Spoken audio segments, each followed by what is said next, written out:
राष्ट्रीय चुनाव के नतीजों ने, हरियाणा के चुनाव के नतीजों ने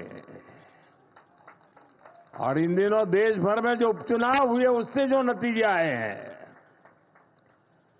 पूरे देश में कैसा विश्वास भर दिया है, ये मैं आपके आंखों में देख रहा हूं। अब देखिए, उड़ीसा ने शुरुआत की, फिर हरियाणा, फिर महाराष्ट्र, और यही तो भाजपा की विशेषता है और यही हमारे कार्यकर्ताओं का सामर्थ्य है, हमारी पार्टी के कार्यकर्ताओं का सामर्थ्य है।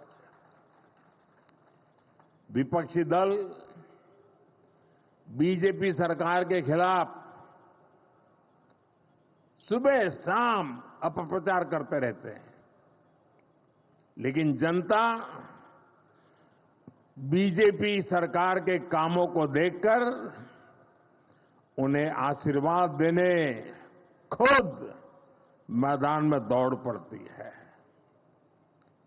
आप याद करिए, चुनाव से कुछ महीने पहले तक बड़े बड़े पॉलिटिकल एक्सपर्ट्स ओडिशा में बीजेपी को पूरी तरह से खारिज कर रहे थे। ये लोग कह रहे थे कि उड़ीसा में बीजेपी इतनी बड़ी ताकत बन ही नहीं सकती कि वो अपने आप अपने बलबूते पर सरकार बना ले। लेकिन जब परिणाम आए तो सारे के सारे अपने आप को बड़ा तीसमार का मानते थे। वो लोग हैरान हो गए, क्योंकि उड़ीसा के लोगों ने भाजपा की केंद्र सरकार के कामों को और दिल्ली में बैठते हुए भी उड़ीसा के लोगों के साथ जो अपनापन का नाता, सुख दुख का साथ, ये 10 साल में उड़ीसा के गांव गांव, घर घर ये बात पहुंच चुकी थी। जब राज्य में हमारी सरकार भी नहीं थी, हमारी योजनाओं के नाम भी बदल दिए जाते थे,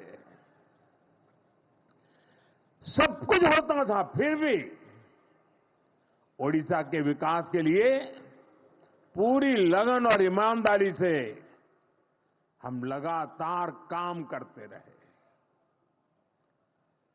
केंद्र सरकार ने, और मैं कहता हूं भारत सरकार के मंत्रिपरिषद में जितना उड़िया का प्रतिनिधित्व रहा है, पहले कभी नहीं रहा। और केंद्र सरकार ने कभी ये नहीं सोचा कि यहां पर जो सरकार है वो हमारे साथ है, नहीं है, कार्यकर्ताओं को अच्छा लग रहा है, बुरा लगता है, हम वो नहीं सोचते थे। हम जनता का भला करना सोचते थे। और हमने उड़ीसा को केंद्र से मिलने वाले बजट को 3 गुना किया था। हमने उड़ीसा के लिए नई नई योजनाएं बन चलाई, यहां वर्ग हर समाज की समान भाव से सेवा की, और इसलिए उड़ीसा की जनता बीजेपी की नीतियों को और कार्यशैली को भली भांति जान पाई, उनका एक विश्वास पैदा हुआ और दिल खोलकर हमें आशीर्वाद दिया।